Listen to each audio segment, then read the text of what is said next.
En este cuarto y último video, en lo que respecta a la preparación para el examen de admisión en la materia de biología, revisaremos los aspectos históricos y a detalle de la biología molecular.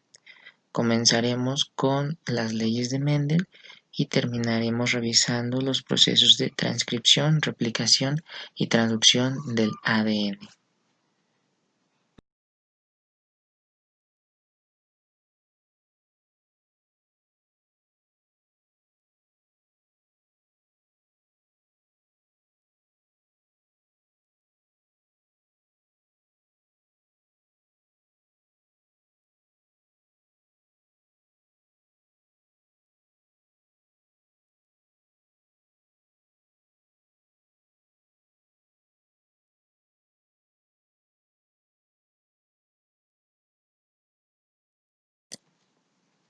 Comenzamos con un personaje de nombre Gregorio Mendel. Dicho personaje es muy importante en las bases de la biología molecular, ya que a través de él se proponen las leyes que sientan o nos dicen los principios por los cuales generación tras generación de células manifiestan características fenotípicas y genotípicas, es decir, características que podemos ver en el primer caso y características que se expresan propiamente en el ADN celular, que a simple vista no podemos observar. Sin embargo, sabemos con el paso de los años que éstas se manifiestan. Primeramente, debemos saber que las leyes de Mendel es un conjunto de reglas sobre la transmisión por herencia genética, que se caracteriza de padres a hijos y, como ya habíamos mencionado, constituyen el fundamento de lo que el día de hoy conocemos como genética, que posteriormente es una materia que ustedes verán al llegar a un poquito más de la mitad de su carrera y la encontrarán muy interesante, ya que a través de esta materia no solo conocerán síndromes raros, por así llamarlo, o algunos un tanto más comunes, pero que a final de cuentas son raros porque se expresan en una minoría de la población. Sin embargo, irán correlacionando que a través de estas leyes mendelianas, enfermedades genéticas que se heredan, como lo son el día de hoy hipertensión y diabetes, tienen un papel fundamental en comprender estos principios para saber los factores de riesgo que a futuro sus pacientes pudieran tener antes de desarrollar la enfermedad, ya que como el día de hoy sabemos a partir de estos principios, estas enfermedades se manifiestan generación tras generación y si por carga genética nuestros padres, abuelos y demás familiares en torno a las generaciones anteriores a nosotros han tenido estas enfermedades, aumenta la probabilidad de que algún día nosotros las tengamos. Sin embargo, sabemos que a través de un estilo de vida saludable, enfocado a dieta y ejercicio, podemos evitar o prolongar la llegada de estas enfermedades a nuestras vidas. Antes de comenzar a hablar acerca de las leyes de Mendel, es importante mencionar cómo él logró definir los conceptos que el día de hoy conocemos como las leyes mendelianas. Se encontraba realizando experimentos de botánica, ya que le llamaba la atención el crecimiento de las plantas y cómo éstas, de alguna manera, a pesar de ser parte de la misma especie desarrollaban características visuales de manera distinta, es decir, características fenotípicas que las hacían diferentes, ya sea, por así decirlo, él trabajaba con, en este caso, plantas de chícharos. Había plantas de chícharos que él veía que sus tallos eran más verdes, más pigmentados, más gruesos, eran unas plantas más altas, otras más pequeñas, con las hojas más grandes o más pequeñas en referencia de unas y otras. La mayoría de estas mantenían las mismas características, pero algunas de ellas se salían del patrón que el promedio de plantas tenía. Es por eso que la primera ley de Mendel se basa en el principio de la uniformidad de los híbridos de la primera generación. Nos dice que si se cruzan dos razas puras, es decir, un homocigoto dominante con uno recesivo. ¿A qué nos referimos con eso? Básicamente en genética los genes se clasifican como genes dominantes o genes recesivos. Los genes dominantes son aquellos que generación tras generación predominarán por encima de los demás, mientras que los genes recesivos son genes que con el paso de las generaciones, la cromatina que está contenida dentro de cada cromosoma se va desgastando y un día este gen dominante, digámoslo así, para que se entienda de una manera más fácil, es más pequeño que en contraste contra un gen recesivo o la cromatina de un gen recesivo. Por lo tanto, se expresa y ahora se vuelve de carácter dominante, ya que se ha expresado.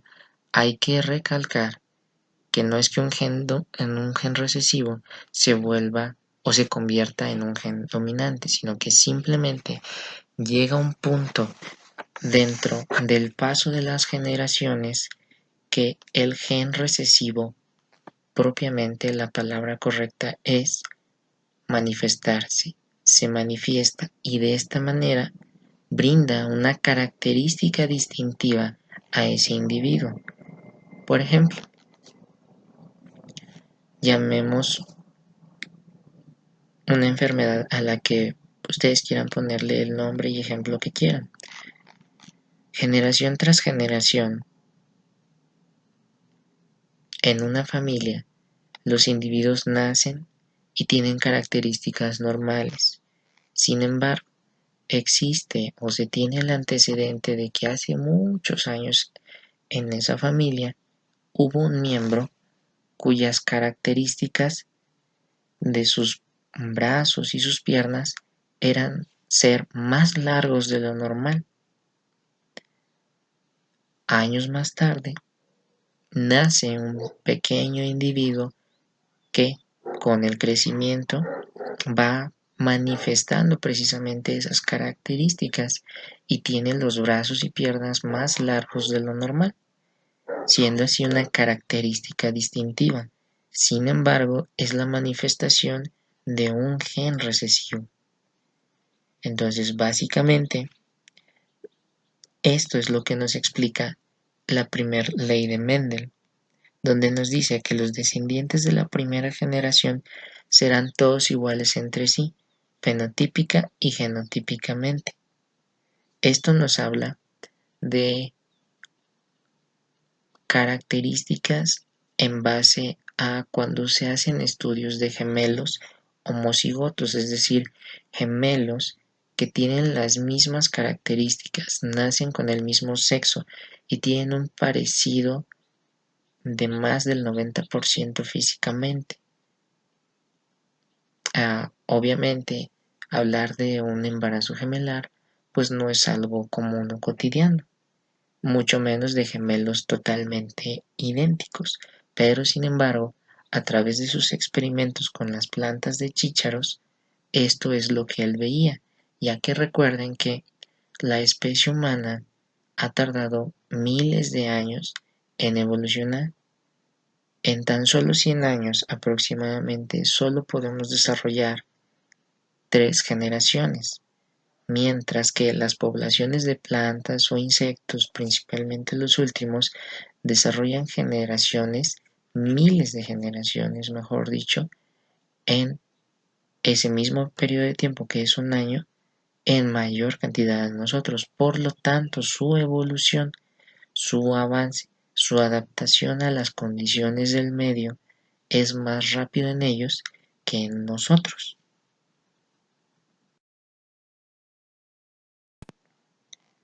Como acabamos de mencionar, parte de la segunda ley de Mendel, que son los principios de la segregación, lo ejemplificamos en la primera ley, ya que ésta nos dice que durante la formación de los gametos, cada alelo de un par se separa del otro miembro para determinar la constitución genética.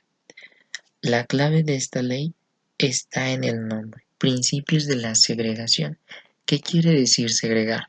Segregar es que poco a poco, con el paso del tiempo, la adaptación al medio, propiamente llamándola evolución, características que hace muchos años eran primordiales. Por ejemplo, los primeros seres humanos, sus caninos o comúnmente conocidos como colmillos, eran más grandes, puntiagudos, para precisamente romper las fibras de la carne cruda y de esa manera tener una alimentación fácil para ellos, ya que, como antes sabemos en la historia, éramos nómadas y principalmente vivíamos a través de la caza. Conforme se descubrió la agricultura y la domesticación de los animales, además de la creación de fuego, ya no hubo la necesidad de comer carne cruda o de andar tras los animales, sino simplemente se empezó a consumir alimentos blandos, que en este caso son los alimentos que provienen de la agricultura, se empezó a cocinarlos, perdón, y de esa manera, al ser un alimento más blando, al no tener que desgarrar un tejido, poco a poco los caninos de los siguientes seres humanos fueron involucionando, siendo más pequeños y ya no tan puntiagudos. A esto se llama la segregación, es decir, después de ver que ya no había la necesidad antigua, en base a un nuevo estilo de vida, poco a poco los genes fueron modificándose y segregándose para mejorar la condición genética de ese individuo. La tercera ley, que es el principio de la distribución independientemente de los alelos, nos dice que en ocasiones también se describe como segunda ley, y en caso de considerar básicamente solo dos leyes, esta ley se agrega mediante la conclusión de que diferentes rasgos son heredados independientemente unos de otros y no existe relación alguna entre ellos. Por lo tanto, el patrón de herencia de un rasgo no afectará al patrón de herencia de otro. ¿Qué quiere decir esto? Que a pesar de que en la observación de sus guisantes Mendel ve cómo las características en la mayoría de las plantas se manifiestan, digamos, teniendo el mismo número de hojas, el mismo grosor de tallo, el mismo pigmento, el mismo tamaño de los tallos, había plantas que no obedecían ese patrón. y que independientemente de que combinara dos plantas del mismo tamaño, de las mismas características en sus hojas, del mismo grosor de su tallo, por los principios de la segregación, se manifestaban rasgos que no afectaban el patrón de herencia, es decir, combinaba esas dos plantitas y salía una planta más pequeña, tal vez con menor cantidad de hojas y menor pigmentación. Luego, esa planta pequeña la volvía a combinar con una planta que estaba en el promedio, o consideramos normal, y volvía a dar precisamente una planta normal. Eso significaba que no importaba básicamente si venían de una planta cuyas características no eran las comunes. Sin embargo, con el paso del tiempo, hemos demostrado que si dos individuos que de alguna manera tienen un cromosoma o error genético en su código tienen una descendencia, es más probable que nazca un individuo con algún tipo de afección. Sin embargo, también existe la probabilidad de que nazca un individuo completamente sano. ¿Debido a qué? A que precisamente prevalecen los genes dominantes que con el paso de tantos años de evolución han decidido manifestarse en bien de la supervivencia de la raza humana. Es decir, cuando ustedes lleven el control de una mujer embarazada, sabrán que todas las mujeres que actualmente se les dice o se les cataloga como embarazo de madre añosa, tienen un alto porcentaje de riesgo de tener un bebé con algún tipo de error genético, ya que por lo que explicábamos de el proceso que sufren los ovarios durante la formación de ese bebé de género femenino, nacen, se desarrollan los gametos y quedan en una pausa precisamente hasta el periodo de la menarca, donde mes con mes se segregan los ovarios empiezan a formar folículos, alrededor de 10 a 12 folículos cada mes, y uno de esos folículos, que es en esencia una de esas ovogonias, madurará, hará su camino de recorrido a través de la trompa uterina, será concebido o no, dependiendo de si llega un espermatozoide hacia él, será concebido o bien será desechado a través de la menstruación si es que no ocurre un proceso de fecundación. Pero como este proceso de no disyunción queda latente, imaginen que es como una especie de material que está inerte, almacenado, y que poco a poco va sufriendo un proceso de degeneración, un proceso de alteración con el paso de los años. Entonces, no es lo mismo que se manifieste un huevo o cigoto de un folículo maduro a una edad joven de una madre, que se manifieste un huevo o cigoto fecundado de una madre en este caso ya grande, con una edad mayor de 40 años o cercana a los 40 años. Casi siempre mayores de 40 años son las que tienen más probabilidades de desarrollar algún hijo con algún error genético. Entonces, siendo así,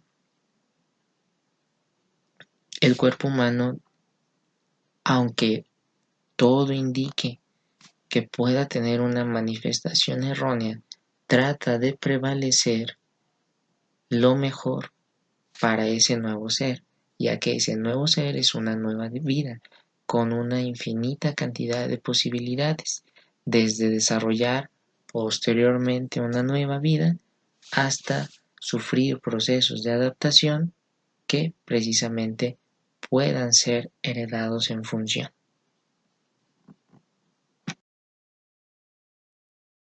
El cuadro de Punnett es una manera gráfica en la cual nosotros podemos entender las leyes mendelianas, donde tenemos en este caso una parte que dice femenino, masculino.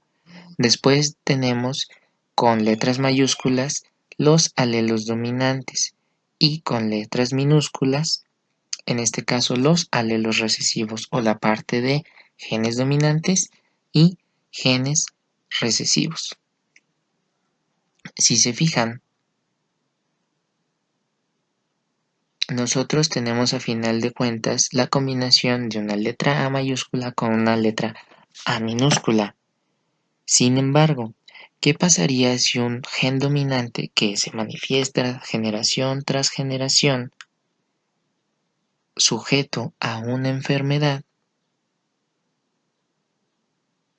se manifestara? Entonces, diríamos que donde hay una A mayúscula la sustituimos por una A minúscula. Por lo tanto, el primer cuadro, donde hay una A mayúscula, cambiémoslo por una A minúscula. Combinándolo con el cuadro superior, tendríamos A minúscula con A minúscula. Nuevamente tendríamos A minúscula con A minúscula. Posteriormente tendríamos A mayúscula con A minúscula.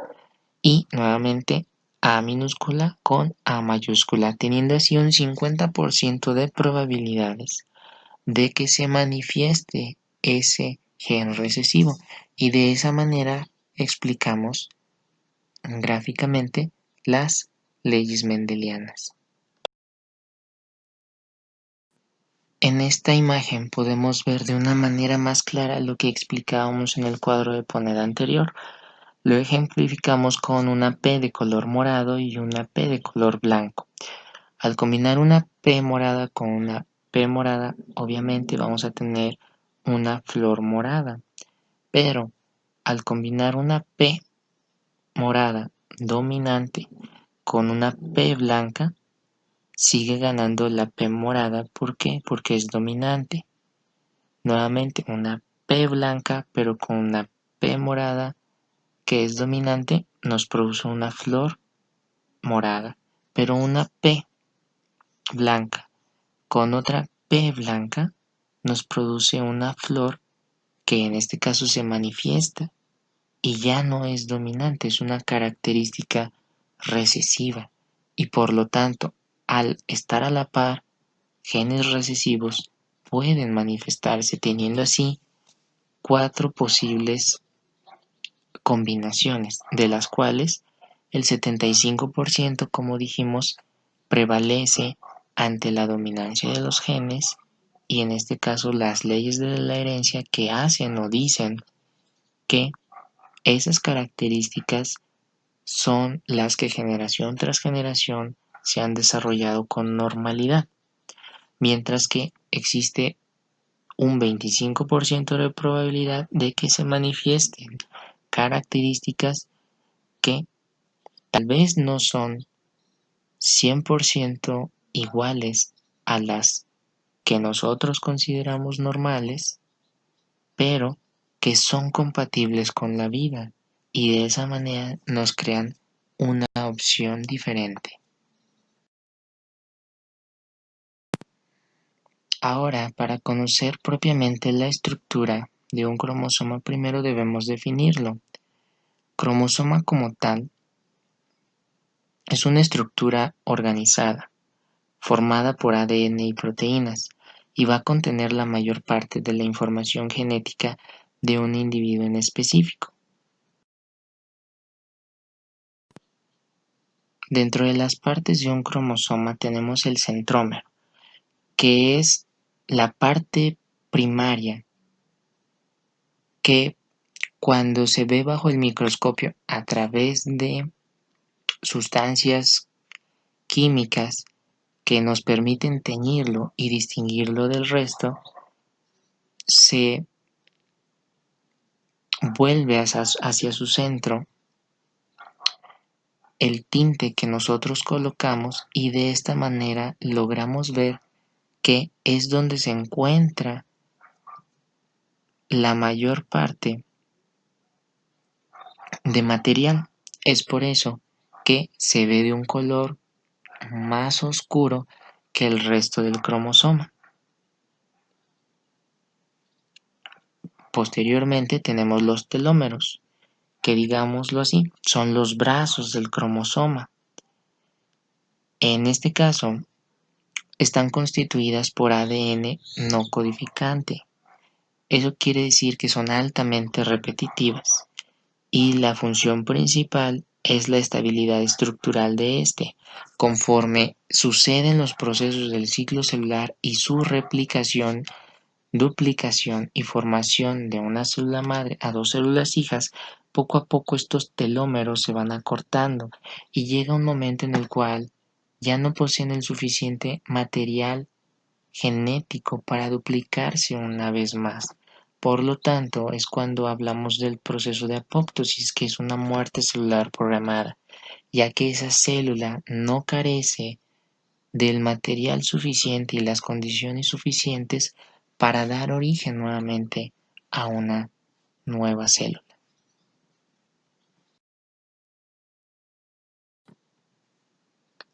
ADN es la abreviatura de lo que nosotros conocemos como ácido desoxirribonucleico, que básicamente es nuestro manual, el manual de cada una de las personas que conformamos este planeta, ya que contiene las instrucciones genéticas usadas para el desarrollo y funcionamiento de nuestro organismo. También otros seres vivos, por ejemplo los virus, poseen material genético, ya que debido a su composición y precisamente a su similitud, es por eso que pueden eh, llegar a nuestro cuerpo, empezar a replicarse dentro de nosotros, específicamente dentro de nuestras células, produciendo miles de virones, que son partículas pequeñas que se convertirán en nuevos virus, y cambiar nuestro código genético para beneficio de ellos. De esta manera utilizan su ARN, que ahorita vamos a definir un poquito más, para lograr este cambio y de esa manera producir una enfermedad. Como verán, antes de comenzar a hablar de los procesos esenciales en la estructura del ADN, debemos saber cómo está constituido. Cada nucleótido está formado por un glúcido, en este caso una desoxirribosa, una base nitrogenada que son adenina, timina, citosina o guanina, caracterizadas por la primera letra de ellas y tienen esa abreviatura: A para adenina, T para timina, C para citosina o G para guanina. Y por último, un grupo fosfato derivado de un ácido fosfórico. Lo que distingue esencialmente a un conjunto de nucleótidos que llamamos polinucleótidos son sus bases nitrogenadas y por ello se forma una secuencia específica de ADN que es nombrada en base a la secuencia de sus bases. Por lo tanto, nosotros tenemos o sabemos que adenina se junta con timina y guanina con citosina y viceversa, es decir, timina con adenina y citosina con guanina. De esta manera podemos entender que conforme se vayan colocando estas letras dentro del proceso de transcripción y replicación, sabemos la secuencia a través de los diferentes componentes que mencionaremos, cómo se va formando una nueva cadena de ADN, cómo es que se traduce y se transcribe de 3' a 5' y posteriormente la otra parte de 5' a 3'.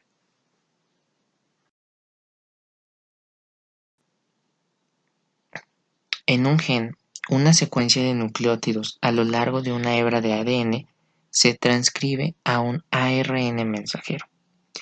Dicha secuencia se traduce a una proteína que un organismo es capaz de sintetizar o bien expresar en cualquier momento de su vida celular.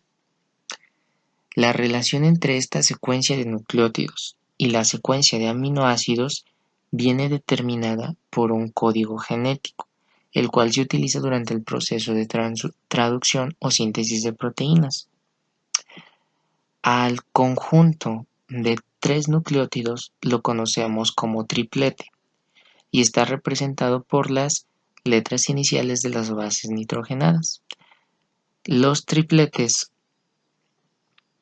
se transcriben con la base complementaria del ARN mensajero y posteriormente se denominan codones.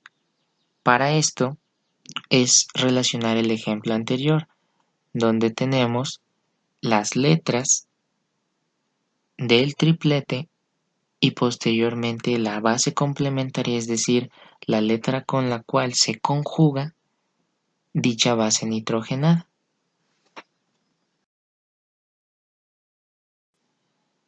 Aquí es donde vamos a empezar a usar lo que aprendimos de las funciones de los organelos celulares y cómo estaban constituidos y en qué parte de la célula se encontraban. Recordemos a los ribosomas. En los ribosomas, cada codón de ARN mensajero interacciona con una molécula de ARN de transferencia que contiene específicamente el triplete complementario, en este caso denominado anticodón. Entonces, hablábamos de que esos tripletes los conocíamos como codones. Entonces, su parte complementaria es el anticodón. Luego, cada ARN de transferencia portará un aminoácido correspondiente al codón, de acuerdo al código genético que se está expresando, de modo que los ribosomas van a ir uniendo los aminoácidos y van a constituir o a formar una proteína de acuerdo a las instrucciones de la secuencia de, en este caso, el ARN mensajero.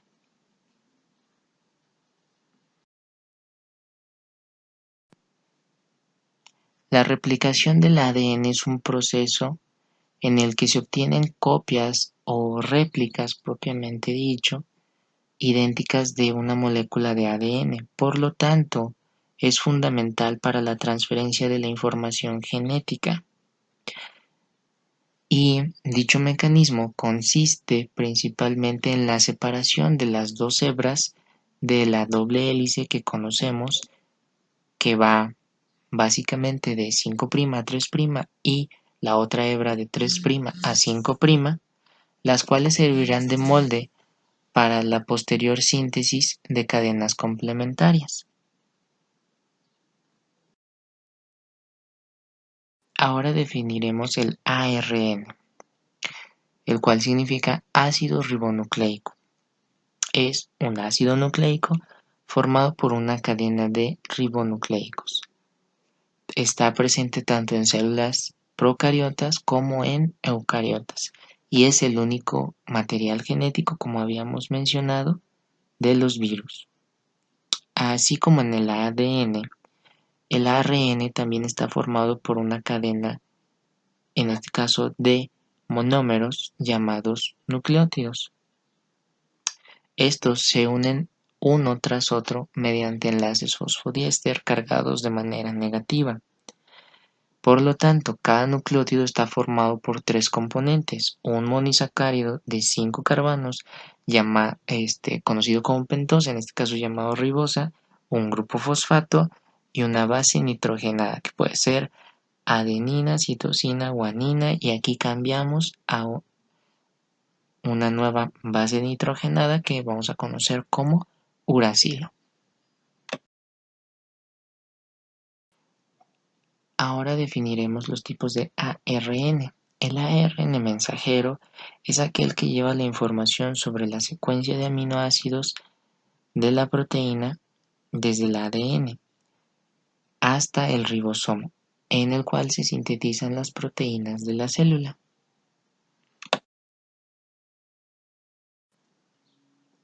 El ARN de transferencia se caracteriza por transferir un aminoácido específico a un polipéptido en crecimiento, es decir, se unen a lugares específicos del ribosoma durante la traducción.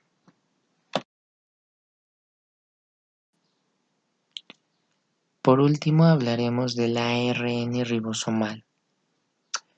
Este se haya combinado con proteínas para formar los ribosomas y representa 2/3 partes de estos. En células procariotas, la subunidad mayor contiene 2 moléculas de ARN, mientras que la subunidad menor una.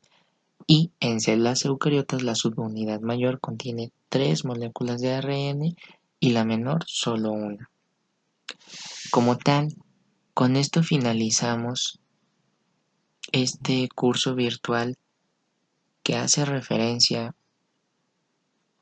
a la preparación en el aspecto de la biología celular y molecular para ustedes. Espero que les haya quedado explicado de la mejor forma posible a través de estos medios virtuales. De todas maneras, siempre en cada uno de los videos, en la parte de descripción, viene un correo electrónico al cual pueden escribir en caso de que tengan alguna duda o comentario. Además, aparte, en este último video les dejaré un link en el cual ustedes podrán accesar a un video también que se encuentra en YouTube, que no fue elaborado por mí, pero muestra de una manera gráfica a través de un modelo 3D cómo se da este proceso de propiamente transcripción, replicación y traducción del ADN. Y de esa manera, al verlo con modelos gráficos, espero les quede mejor entendido.